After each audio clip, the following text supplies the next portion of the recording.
ในระยะอาทิตย์ที่ผ่านมาระหว่างวันที่1 2 3ของเดือนตุลา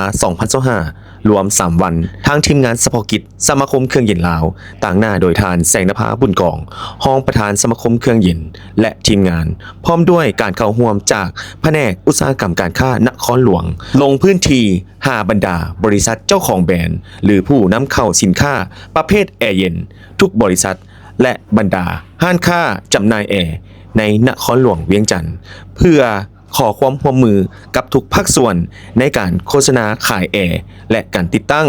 โดยบ่ให้ใส่ราคาต่ำเกินความจริงรวมถึง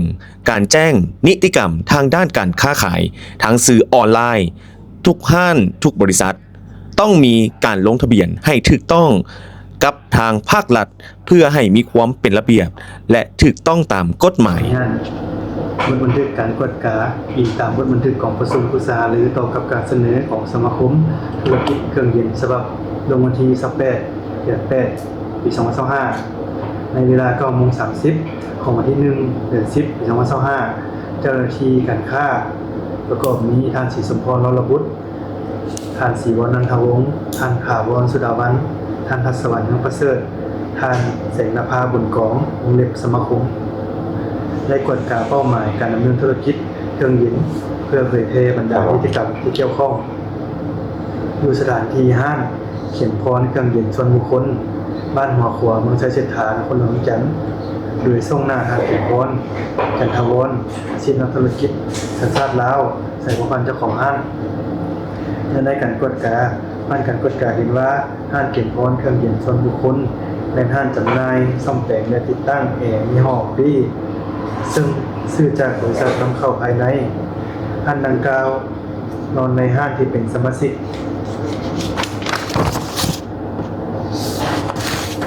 ของสมาคมธุรกิจเครื่องเย็นการจำหน่ายการโฆษณาแม่นเป็นเฉพาะหน้าห้างบ่ได้ทำการโฆษณาหรือขายผ่านสื่อออนไลน์เนื่องจากเป็นการติดตามกฎกาสุกนิ้วข้างทำอิฐเกี่ยวกับการค้าขายเครื่องเย็นเจ้าหน้าที่การค้าจึงได้เห็นเอกภาพกันเห็นบทบันทึกแนะนำห้างดังลุมนี้ 1. ห้างได้รับรู้และเข้าใจเกี่ยวกับการเผยแพร่เอกสารดังนี้ 1. ดำรัสว่าด้วยการค้าทางอิเล็กทรอนิกส์ฉบับเลขที่296/ลบลงวันที่2 เมษายน 2021คำแนะนำเกี่ยวกับแจ้งการให้ยืนรับรู้และการขออนุญาตดำเนินธุรกิจการค้าทางอิเล็กทรอนิกส์ฉบับเลขที่0479/อคลงวันที่5 เมษายน 2023แจ้งการฉบับเลขที่0991/อคลงวันที่15 พฤษภาคม 2023เกี่ยวกับการแจ้งให้ยืนรับรู้และอนุญาตดำเนินธุรกิจการค้าทางอิเล็กทรอนิกส์ข้อตกลงว่าด้วยการปฏิบัติในงานกวดกาการค้าฉบับเลขที่0019/อคลงวันที่ 6 เดือน 1 2025คำสั่งของรัฐมนตรีว่าการเกี่ยวกับการพิจารณาสินค้ามัสลาวฉบับเลขที่2501/อคฟพนลงวันที่16 ธันวาคม 2015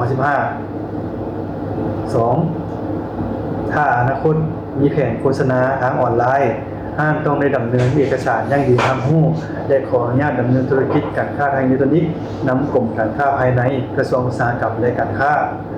3. แนะนำให้ห้างโฆษณาติดราคาซื้อขายชำระเป็นเงินกีบห้ามโฆษณาซื้อขายเป็นเงินต่างประเทศอย่างเด็ดขาด 4. ให้ห้างเฮ็ดหนังสือเสนอหาห้องการอุตสาหกรรมและการค้าเมืองเพื่อรับทราบการดำเนินธุรกิจตัวนี้ขออนุญาตดึงมาหนึ่งเนาะตัวนี้นี่แม่นปกติแล้วเวลาเฮ็ดห้างเครื่องเย็นเขาบ่ได้ขออนุญาตแต่ว่าต้องได้เฮ็ดหนังสือเสนอหาเมืองเพื่อให้เป็นรับรู้นำเนาะตัวนี้คันว่ามีอะไรเพิ่มเติมให้พวกมันต้องการค้าเมืองที่เราตั้งได้เนาะเพราะว่าเอาตัวเอกสารให้รวมตัวนี้ห้ามโฆษณาเกินความเป็นจริงเนาะตัวนี้บ่ว่าจะเป็นราคาหรือว่ามาตรฐานเนี่ยก็อย่าเนาะมันตัวนี้มันจะนอนอยู่ในมาตรา15ของกฎหมายด้วยกันการทำธุรกิจท่านเนาะคือบ่อ้ายได้เสนอไปก่อนหน้านี้นะตัวนี้เฮาก็สามารถได้ข้อที่6ห้ามซื้อขายสินค้าที่บ่มีคุณภาพบ่ได้มาตรฐาน 7. ห้ามซื้อขายสินค้าที่บ่เป็นธรรมซื้อขายสินค้าที่ต่ำกว่าต้นทุนการตามราคาอันนี้ก็อิงตามมาตรา31ของกฎหมายว่าด้วยการทางธุรกิจเนาะ สำหรับเวที60นำสปสลงวันที่14กรกฎาคม2015ตัวนี้เป็นบทบันทึกที่ว่าเราได้รวมกันเราได้บันทึกเผยแพร่แล้วนี่เนาะสำหรับเอกสารที่ว่าเผยแพร่เนาะรายละเอียดถ้าว่าจะได้ตึงก็มีแต่พอคันหักขอส่งทางวอทแอปตึง ได้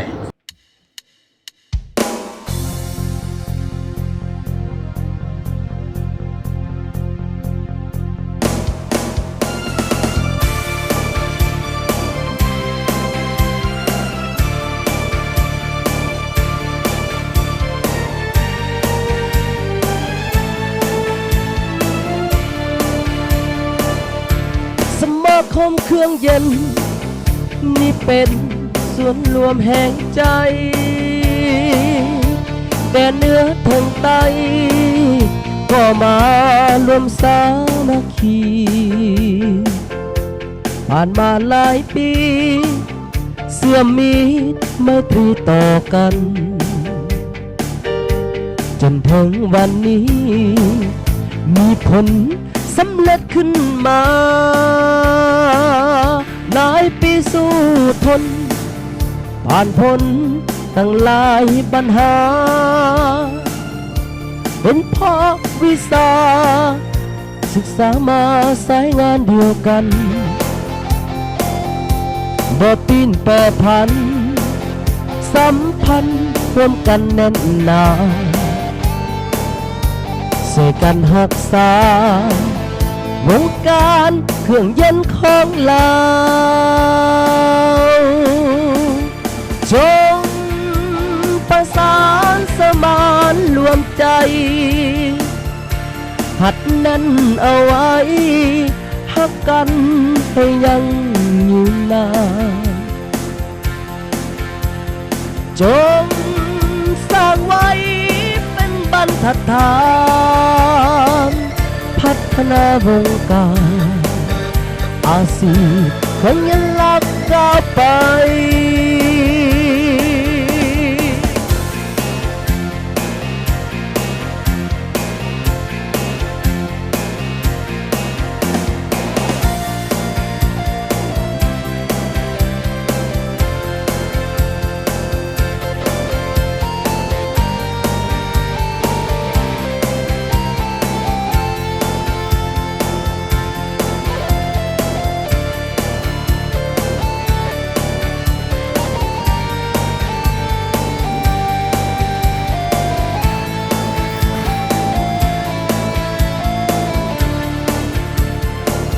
สมาคมเครื่องเย็นนี่เป็นส่วนรวมแห่งใจแต่เนื้อเทิงไตก็มารวมสามัคคีผ่านมาหลายปีเสื่อมมิตรไมตรีต่อกันจนถึงวันนี้มีผลสำเร็จขึ้นมาหลายปีสู้